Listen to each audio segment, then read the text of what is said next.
Michael Davitt is, of course, best known to most people for his work with the Land League and for the Land War. But when the Land War is called off in 1882, Michael had to find fresh causes. Wherever that man saw oppression, wherever that man saw ill treatment, he was in there fighting for it. For a time, at least in the latter parts of his life, he was more famous overseas, it seems to me, than he was in Ireland. Now, he was a man of the people and for the people, but he came into contact with some very influential people. Here, for example, we have Leo Tolstoy, the author, in Russia. Michael went over there to assist helping the Russian Jews in a place called Kishinev. Here we have Teddy Roosevelt, Theodore Roosevelt, President of the United States. Michael met Theodore Roosevelt and indeed presented him with a couple of blackthorn walking sticks. Gandhi, too, was a big admirer of Michael Davitt. As a young man, Gandhi studied in London and attended the House of Commons. He heard Michael and Parnell and many others speak and was in great admiration for the work that Michael and others did in the Land League. He would later use that passive resistance in his own campaign in India.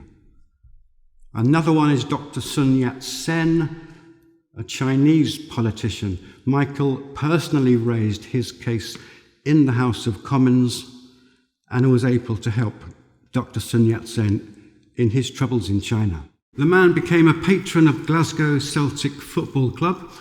He was invited to the role, and a role he took on gladly. And here we have some replica shirts that have been sent to us from Glasgow Celtic. Indeed, we get lots of visitors from Glasgow Celtic. Behind me, you will see a number of what we call letters of address.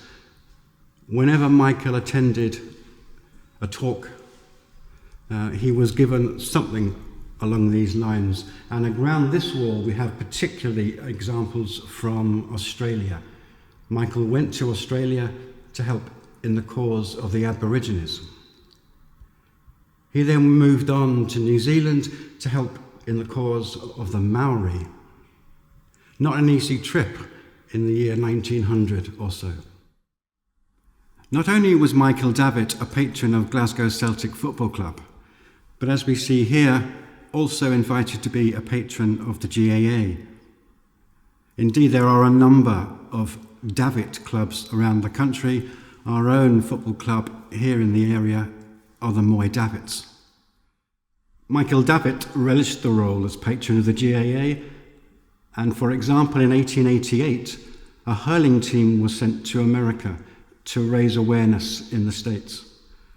Due to poor crowds, bad weather, and a presidential campaign that was going on at the time, the team ran out of money and indeed couldn't get home. Michael Davitt sent £450 to bring that hurling team home, and they became known as the team that Davitt brought home. Michael Davitt's international travels took him all over the world, to the Four Corners. Wherever he was and whatever cause he was engaged in, he always took the time to write home to his family. He'd married Mary Yore from America in 1886, and they had 5 children, one of whom died as a child from tuberculosis. Indeed, Michael was on the way out on a trip when he found out that his daughter had died. He wrote postcards back to his family on every single trip, and we have about 60 or 70 original postcards, some of which are displayed here. They range from St. Petersburg and Moscow in Russia, to Australia, to Philadelphia, to wherever Michael was campaigning, and most of them written to his children.